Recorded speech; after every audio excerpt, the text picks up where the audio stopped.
sommes avec Daniel Robert, que notre public connaît déjà, puisque nous avons, à plusieurs reprises, nous l'avons rencontré et interviewé.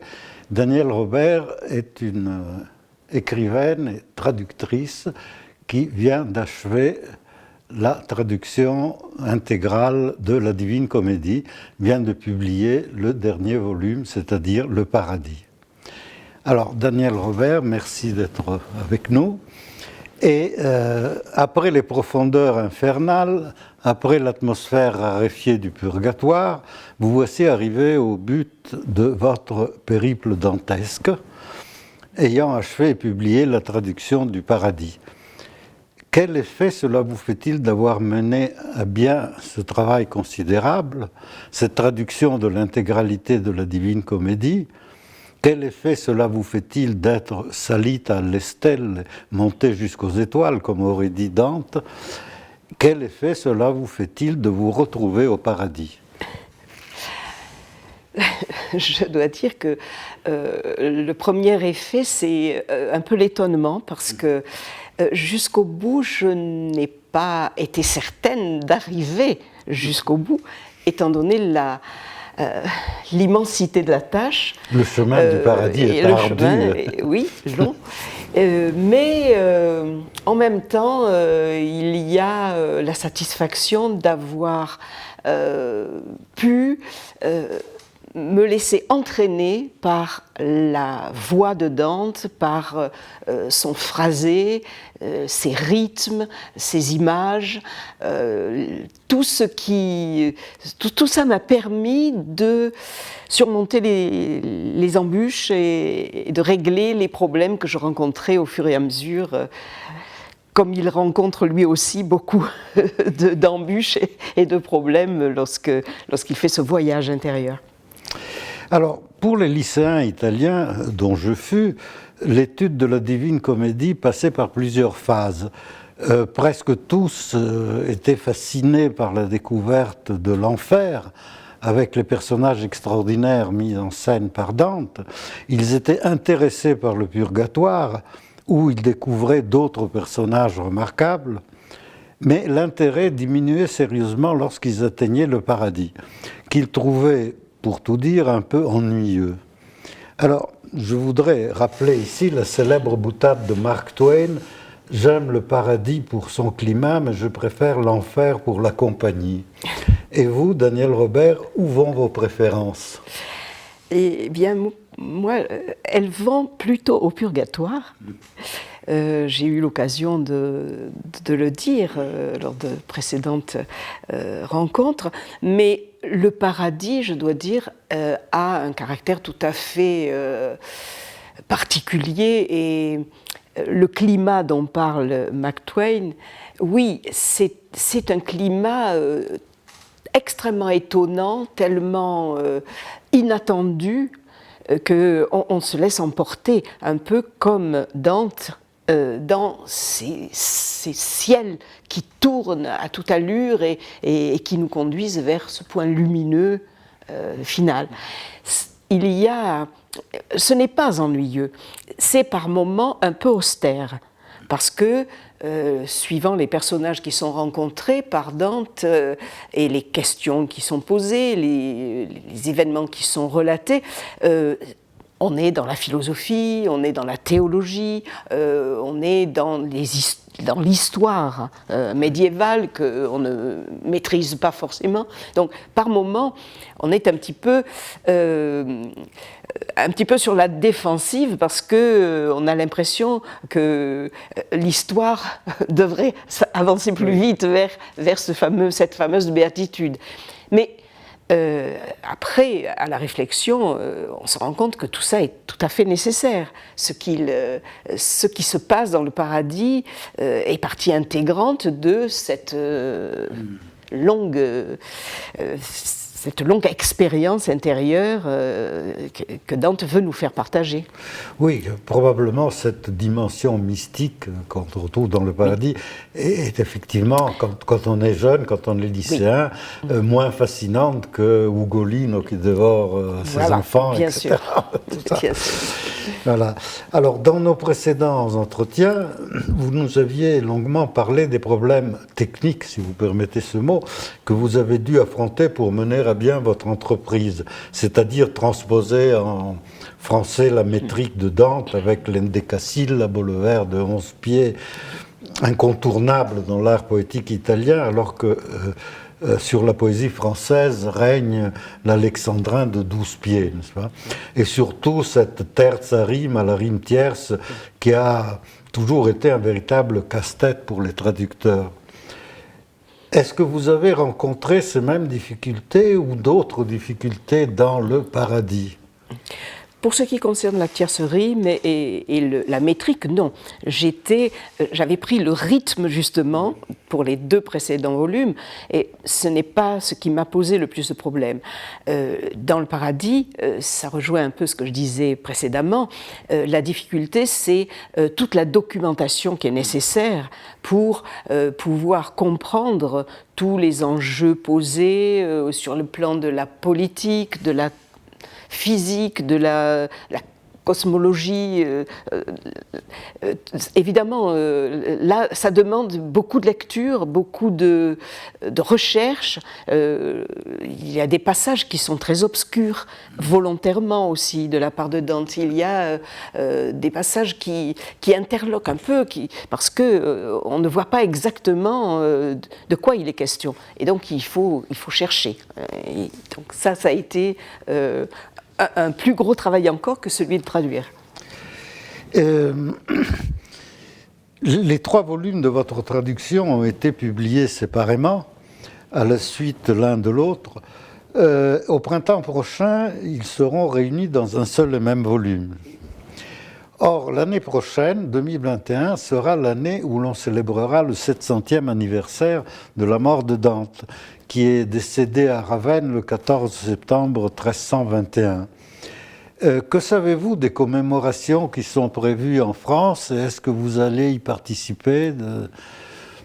Je participerai certainement à tout ce qu'on me proposera.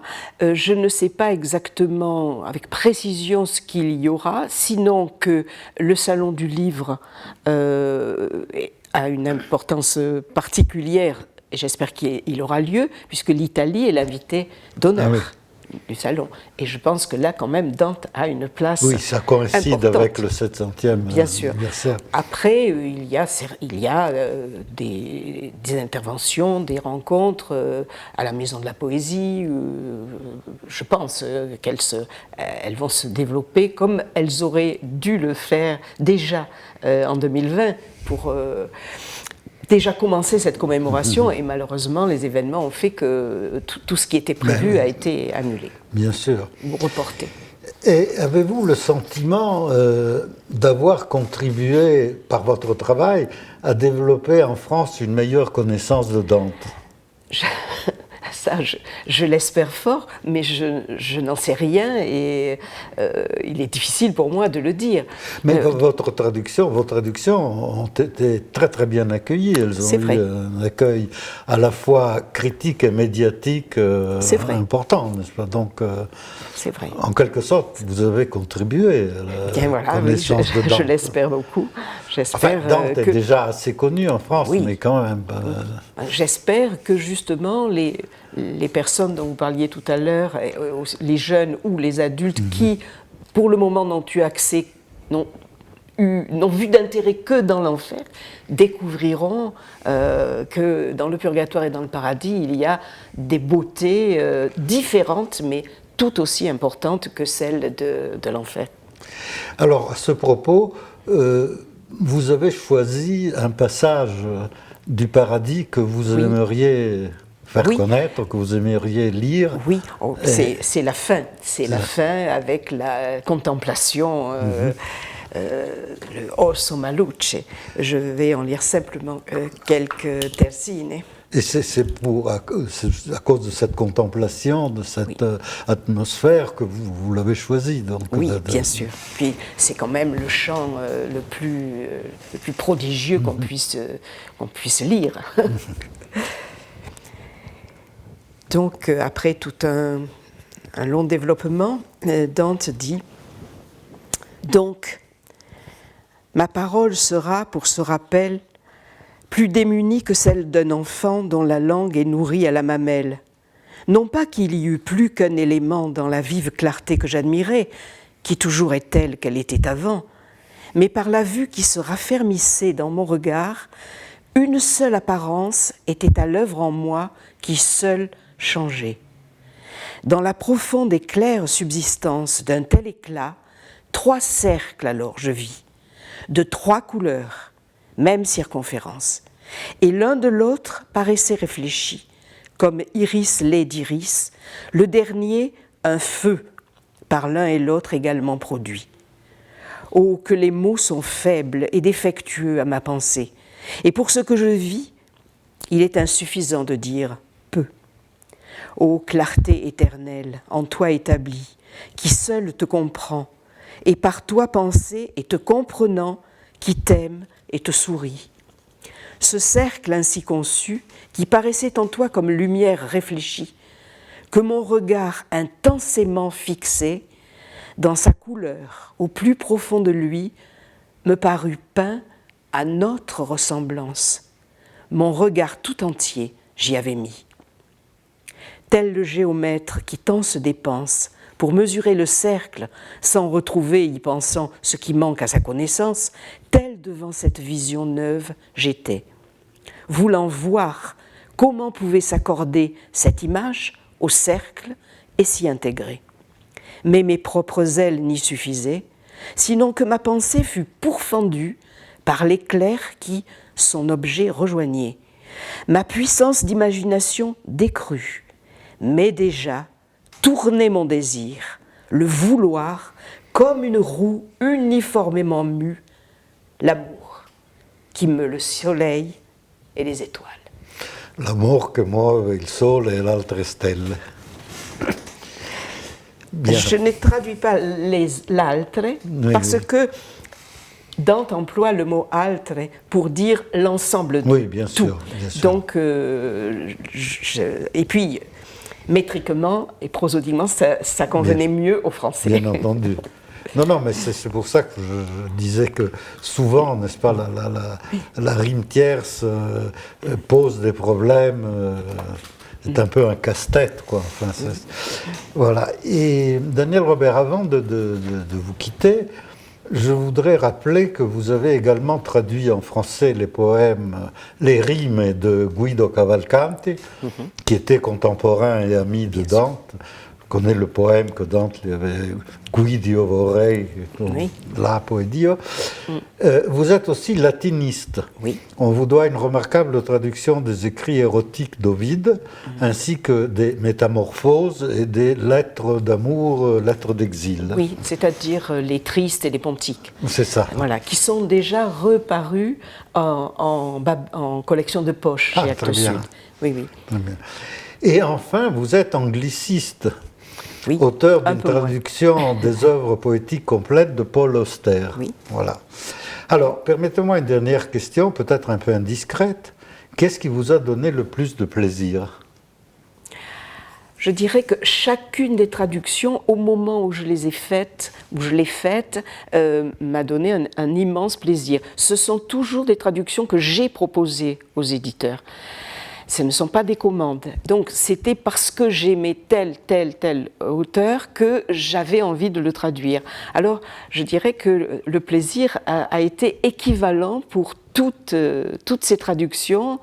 Je n'ai pas d'exemple de traduction qui m'ait été pénible, que j'ai fait en rechignant. Merci Daniel Robert. En tout cas, je vous souhaite tout le succès possible et je pense que nous reprendrons rendez-vous pour la présentation de l'ensemble de la Divine Comédie qui paraîtra chez quel éditeur Chez Actes Sud. Toujours chez Actes Sud. Bien sûr, oui, c'est la collection Babel d'Actes Sud et au mois de mars. Merci. Merci à vous.